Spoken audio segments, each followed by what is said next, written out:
What is net neutrality? Net neutrality is the equal treatment of all data, just like these data packets. Net neutrality means that users like us should decide which devices, software, services and websites are used. I'm different. Net usage should be open and without any third party telling us what will and won't work. Why should you care? Because it is an awesome thing from which you benefit every day, and because this awesome thing is currently endangered. A neutral network shows no discrimination towards the sender, content, or receiver of sent data packets. It doesn't make any difference which rate the sender and receiver are paying, or what kind of application or protocol sends or receives the packet. Or, in simpler terms, imagine the web as a road on which data packets are moving. This road connects all computers that are connected to the internet. On the crossroads of these streets are routers, which direct the data packets on the right route to their destination. The routers don't care who comes down the road, nor do they care how they look, where they are from, where they want to go, or what content they have with them. This way, I can communicate directly with my friends, even if they're living on a different continent, pay different rates, or have a different provider than me. I can access the internet to visit any website or play any game, no matter who is offering them or where the hosting servers are located. I can watch any video or read blogs from all over the world, and I can take part in initiatives and open source projects. I can do all this whether I'm using a tablet, laptop, PC, or mobile device to access the internet. This is what the internet is all about. This is the way we expect it to work. We all benefit, as a community, from these neutral communication networks. They guarantee our access to all available content on the World Wide Web. Because of this system, the network providers have earned billions in the last several years. Net neutrality, an awesome idea for all of us. So, what is the catch? The telecommunication providers now make the claim that these imaginary data roads could experience traffic jams. They want to abolish the concept of net neutrality. Of course, this isn't true. Data networks are not real roads. As we know from the hardware manufacturers of the network infrastructure, there is in fact enormous untapped capacity in the network. Not to mention, operators of content distribution networks tell us that data traffic is unbelievably cheap. Why are telecommunication companies making these claims? For years, our connection providers have been jealously looking at the biggest profit centers of the internet's service providers. Content providers, search engines, video platforms, and social networks. They all want their share of these profits as the digital age reduces traditional revenue streams.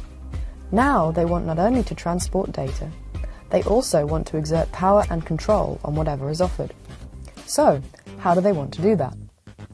To achieve this, the telecommunication providers have considered splitting the data into categories, or rather castes. The lowest caste of this system would be the regular internet, which would only be available for a limited amount of data and would have to take a back seat to higher castes when being sent through the data network. The highest caste contains content from the net provider, segregated from the internet, and would receive preferential treatment and unlimited access, naturally, all through an extra subscription. Between these two, many other priority levels are possible. For example, a caste for data from social networks that raises a traffic data toll for the social network provider. This, of course, means that the receiver will have to pay for an extra subscription as well. In the same manner, an extra service to provide games for consoles or reading online newspapers could be implemented. They would be separate from the internet, and both the distributor of the service and their customers could be charged for it. Competitive offers would be restricted or blocked. So, how does this work? Let us go back to imagining the data network as roads. The router, which originally directed data to the right route, would be upgraded with toll stations that scan through the data packets and separate them by castes. Depending on the caste, the data packets could use a special road that was separated from the main road in order to reach their destination faster. However, if the toll was paid for data of a lower caste, they would have to use the slower, regular road. If no payment for the data was made by the sender, it would be assigned to a lower caste and would only be allowed to use the street if it was empty and not too many data packets had passed through the toll station. Should the data packets be part of programs, services, content, or senders that were not liked by the telecommunication provider, they would be slowed down excessively, sorted through, and possibly even destroyed. Moreover, if this was not clear, we customers do always pay, no matter if a service provider pays toll as a sender or not. Therefore, our data traffic might get limited, and we would have to pay for more data traffic subscriptions. So, what does this mean? Non-commercial services and community projects, like Wikipedia for example, could not afford this cast toll and would have limited availability, or not be available at all. Direct communication with friends and acquaintances could be filtered or blocked as a rival to established models of service and commerce.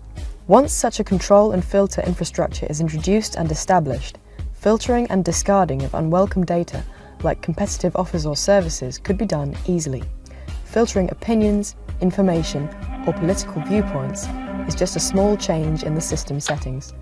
What if we let infringement of net neutrality happen? Such a process is very difficult to reverse, if it's possible at all. We would lose the richness of the internet, the variety of options through which we shape the net.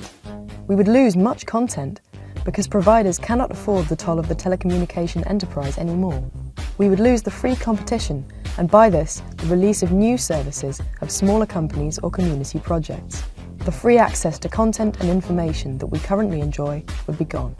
There would be a 2, 3, or 4-class model of the internet, or even, not just one internet, but many, and different content would be available in different nets. Think of it like a set of TV channels from a pay TV provider, where in addition to basic programs, there are premium programs that are charged differently depending on the channel. You could only access whatever the providers offered and expected to be profitable. The network operator's regime would severely limit today's freedom of information on the internet, and for this loss, we would have to pay more. However, our providers say that they would never do such a thing. It is just something like a rise in price. But of course, the telecommunication providers have been proven to lie right to our faces when making arguments against net neutrality. For example, the claim of non-available capacity, or that countries with laws for net neutrality would have a slower internet connection.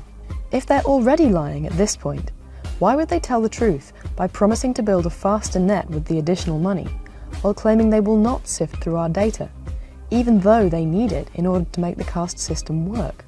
How can they possibly keep the richness and the competition with such a system? Therefore, protest with us. Request statutory regulations for net neutrality in your country and in the EU. Demand equal treatment of data. Reject preferential treatment of premium data in exchange for a worse treatment of your personal data. Stand up against network locks and an artificial deceleration. Fight for a free and open communication network, which we together as a community benefit from. Demand non-manipulated data traffic. Reject the discrimination or prioritizing of data, no matter what the reason. Nobody has the right to be snooping in our traffic. Nothing justifies it. We are all entitled to net neutrality, even in mobile networks. Real net, now and in future.